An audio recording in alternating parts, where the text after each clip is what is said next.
আমি পদ্মজা। লেখিকা ইলমা বেহরোজ। প্রথম পর্ব। ফাহিমা ক্লান্ত হয়ে ধপ করে ফ্লোরে বসে পড়ল। হাত থেকে লাঠি পড়ে গিয়ে মৃদু আওয়াজ তুলে। তার শরীর ঘেমে একাকার। কপালের বিন্দু বিন্দু ঘাম হাতের তালু দিয়ে মুছে বার কয়েক জোরে জোরে নিঃশ্বাস ফেলল। এরপর চোখ তুলে সামনে তাকালো। রিমান্ডে কোনো পুরুষই টিকতে পারে না, সেখানে একটি মেয়ে আজ 4 দিন ধরে রিমান্ডে। তার সামনে চেয়ারে বাঁধা অবস্থায় ঝিমুচ্ছে। 4 দিনে একবারও মুখ দিয়ে টু শব্দটি করল না। শারীরিক মানসিক কত নির্যাতন করা হয়েছে, তবুও ব্যথায় আর্তনাদ উঠতে করেনি। মনে হচ্ছে একটা পাথরকে পিটানো হচ্ছে। যে পাথরের রক্ত ঝরে কিন্তু জবান খুলে না। তখন সেখানে আগমন ঘটে ইন্সপেক্টর তুষারের। তুষারকে দেখে ফাহিমা কাতর স্বরে বলল, সম্ভব না আর। কিছুতেই কথা বলছে না। তুষার অভিজ্ঞ চোখে মেয়েটিকে 2 সেকেন্ড দেখল। এরপর গম্ভীর কণ্ঠে ফাহিমাকে বলল, আপনি যান। ফাহিমা এলোমেলো পা ফেলে চলে যায়। তুষার একটা চেয়ার নিয়ে মেয়েটির সামনে বসল। বেশ কিছুক্ষণ চুপ থেকে বলল, আপনার সাথে আজ আমার প্রথম দেখা। মেয়েটি কিছু বলল না, তাকালো না। তুষা মেয়েটির দিকে সূক্ষ্ম দৃষ্টি মেলে তাকালো। বলল, মা বাবাকে মনে পড়ে। মেয়েটি চোখ তুলে তাকায়। ঘোলাটে চোখ, কাটা ঠোঁট থেকে রক্ত ঝরছে। চোখের চারপাশ গাঢ় কালো। চোখ দুটি লাল। মুখের এমন রং রিমান্ডে আসা সব আসামির হয়। তুষার মুখের প্রকাশভঙ্গি আগের অবস্থানে রেখেই আবারও প্রশ্ন করল, মা বাবাকে মনে পড়ে? মেয়েটি মাথা নাড়ায়। মনে পড়ে তার। তুষার একটু ঝুঁকে। মেয়েটি অসহায় দৃষ্টি মেলে তাকায়। তুষার মেয়েটির হাতের বাঁধন খুলে দিয়ে নির্বিকার ভঙ্গিতে প্রশ্ন ছুড়ল, নাম কি? যদিও তুষার মেয়েটির নাম সহ পুরো ডিটেইলস জানে, তবুও জিজ্ঞাসা করল। তার মনে হচ্ছে মেয়েটি কথা বলবে। সত্যি তাই হলো। মেয়েটি ভারাক্রান্ত কণ্ঠে নিজের নাম উচ্চারণ করল, পদ্ম। আমি আমি পদ্মজা। পদ্মজা হেলে পড়ে তুষারের উপর। তুষার দ্রুত ধরে ফেলল। উঁচু কণ্ঠে ফাহিমাকে ডাকল, মিস ফাহিমা, দ্রুত এদিকে আসুন। ফাহিমা সহ আরো দুজন দ্রুত পায়ে ছুটে আসে। 1989 সাল।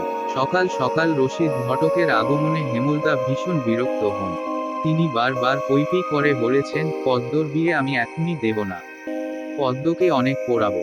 তবুও রশিদউদ্দিন প্রতি সপ্তাহে সপ্তাহে এক এক পাত্রের খোঁজ নিয়ে আসবেন। মেয়ের বয়স আর কতই হলো, মাত্র 16। শামসুল আলমের মেয়ের বিয়ে হয়েছে 24 বছর বয়সে। পদ্মর বিয়েও তখনই হবে, পদ্মর পছন্দ মতো। হেমলতা রশিদকে দেখেও না দেখার ভান ধরলেন। রশিদ একদলা থুথু ফেললেন উঠানে। এরপর হেমলতার উদ্দেশ্যে বললেন, বুঝছো পদ্মর মা, এইবার যে পাত্র আনছি, এক্কেরে খাঁটি হীরা। হেমলতা বিরক্ত ভরা কণ্ঠে জবাব দিলেন, আমি আমার মেয়ের জন্য পাত্র চাইনি।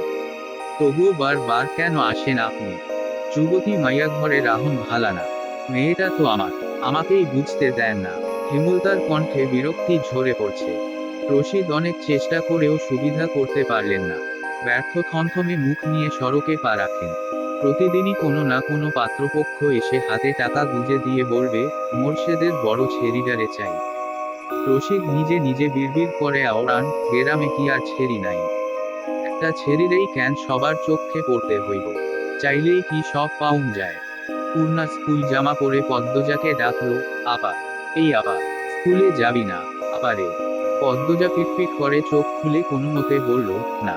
পরপরই চোখ বুজে ঘুমে তলিয়ে গেল। পূর্ণা নিরাশ হয়ে মায়ের রুমে আসে। আম্মা, আপা কি স্কুলে যাইব না? হেমলতা বিছানা ঝাড়া রেখে পূর্ণার দিকে কড়া চোখে তাকান। রাগী স্বরে বললেন, যাইব কি? যাবে বলবি। পূর্ণা মাথা নত করে ফেলল।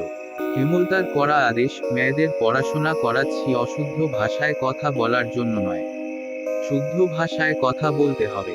পূর্ণাকে মাথা নত করতে দেখে হেমলতা তৃপ্তি পান। তার মেয়েগুলো মান্যতা চিনে খুবই অনুগত। তিনি বিছানা ঝাড়তে ঝাড়তে বললেন, পদ্মর শরীর ভালো না, সারা রাত পেটে ব্যথায় কাঁদছে। থাকুক, ঘুমা। পূর্ণার কিশোরী মন বুঝে যায়, পদ্মজা কিসের ব্যথায় কেঁদেছিল। সে রাতে নানাবাড়ি ছিল বলে জানত না। করেই চলে এসেছে। নানাবাড়ি হেঁটে যেতে 5 মিনিট লাগে। পূর্ণাকে চুপচাপ দাঁড়িয়ে থাকতে দেখে হেমলতা বললেন, তুই যা। মাথা নিচু করে যাবি, মাথা নিচু করে আসবি। আচ্ছা, আম্মা। পূর্ণা রুমে এসে আয়নার সামনে দাঁড়ালো। নিজেকে খুঁটিয়ে খুঁটিয়ে দেখল। এরপর গত মাসে মেলা থেকে আনা লাল লিপস্টিক গাঢ় করে ঠোঁটে মাখে। 14 বছরের পূর্ণার ইদানিং খুব সাজতে ইচ্ছে করে। হেমলতা সেজেগুজে স্কুলে যাওয়া পছন্দ করেন না বলে পূর্ণা আগে লিপস্টিক মাখেনি। 3 দেয়ালের কাঠের ঘড়ির কাঁটায় সকাল 10টা বাজলো মাত্র। এখনো পদ্মজা উঠল না। হেমলতা মেয়েদের রুমে ঢুকেন। পদ্মজা হাত ভাঁজ করে ঘুমাচ্ছে।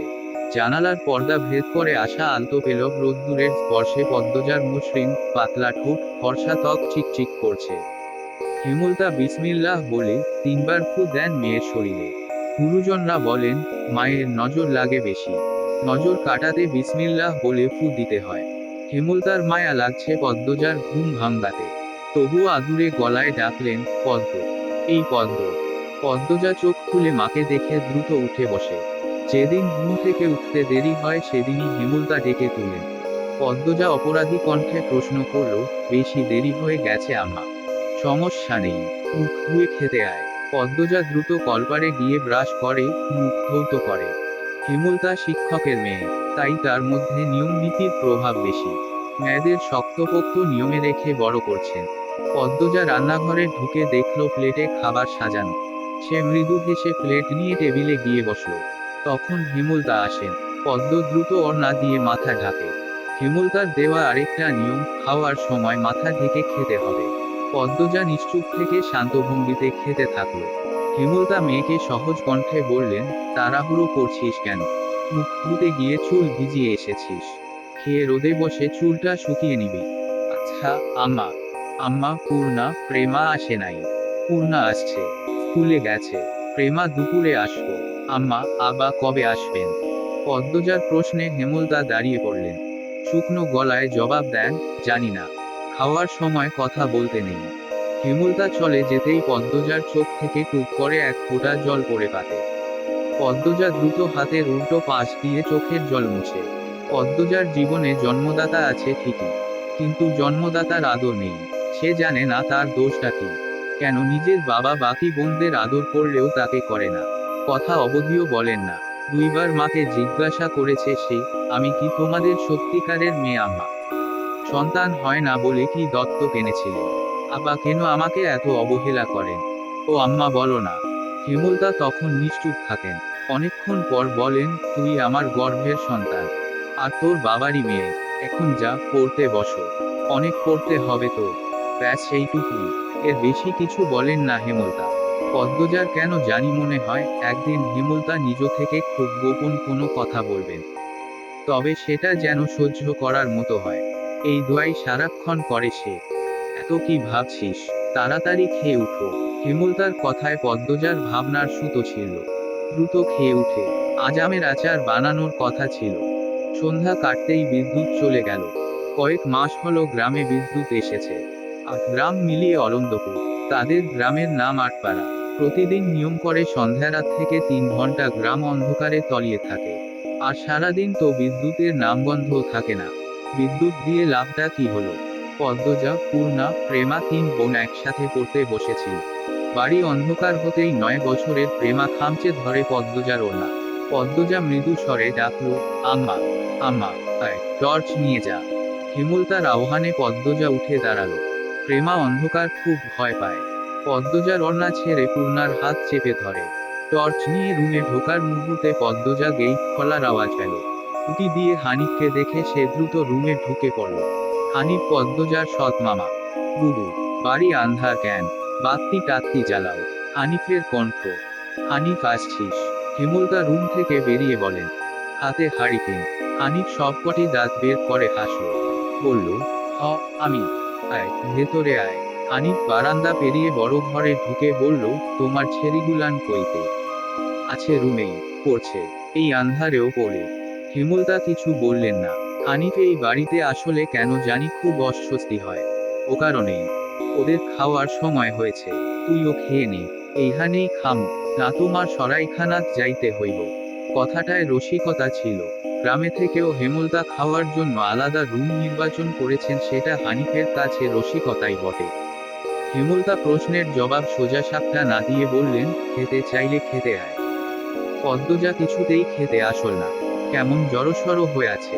মনে হচ্ছে হানিফকে ভয় পাচ্ছে বা অবহেলা করছে। হানিফ 6 বছর সৌদিতে ছিল। 3 মাস হলো দেশে ফিরেছে। 3 মাসে যতবার হানিফ এই বাড়িতে পা রেখেছে ততবারই পদ্মজা অজুহাত দিয়ে দূরে দূরে থেকেছে। হেমল তার বিচক্ষণ মস্তিষ্ক মুহূর্তে ভেবে নিল অনেক কিছু। তাই জোর করলেন না। আজই এই লুকোচুরির ফয়সালা হবে। হানিফ পদ্মজাকে দেখার জন্য অনেক ছলচাতুরি করল। কিছুতেই সুযোগ পেল না। বিদ্যুৎ আসার ঘণ্টাখানেক পর হানিফ চলে যায়। পূর্ণা প্রেমা রুমে ঢুকতেই পদ্মজা ঝাঁপিয়ে পড়ে। রুদ্ধশ্বাস কণ্ঠে বলল, কতবার না করেছি লোকটার পাশে বেশিক্ষণ না থাকতে। তোরা কেন শুনিস না আমার কথা? পূর্ণা ও প্রেমা বিস্ময় হতবিহ্বল। পদ্মজা কখনো তাদের এমন নিষেধ দেয়নি। তাহলে এখন কেন এমন বলছে? হেমলতা রুমে ঢুকতেই পদ্মজা চুপসে গেল। পদ্ম, আমার রুমে আয়। মায়ের এমন কঠিন কণ্ঠ শুনে পদ্মজার কলিজা শুকিয়ে আসে। হেমলতা নিজের ঘরে চলে যান। হেমলতা মেয়ের দিকে তীক্ষ্ণ দৃষ্টিতে তাকিয়ে আছেন। পদ্মজা নতজানু হয়ে কাঁপছে। সুন্দরীরা ভীতু আর বোকা হয় তার দৃষ্টান্ত প্রমাণ পদ্মজা। হেমলতার খুব মায়া হয় পদ্মজার সাথে উঁচু কণ্ঠে কথা বলতে। পদ্মজা রূপসী বলেই হয়তো গোপনে আবেগ লুকিয়ে তিনি বজ্রকণ্ঠে প্রশ্ন করলেন, কি লুকোচ্ছিস? হানিফের সামনে কেন যেতে চাস না? সে কি করেছে? পদ্মজা ফোপাতে থাকে। হেমলতা সেকেন্ড কয়েক সময় নিয়ে নিজেকে সামলান। কণ্ঠ নরম করে বললেন, হানিফ ধরিবাজ লোক। সৎ ভাই বলে বলছি না। আমি জানি তার ব্যাপারে যে কোনো কথা আমার বিশ্বাস হবে।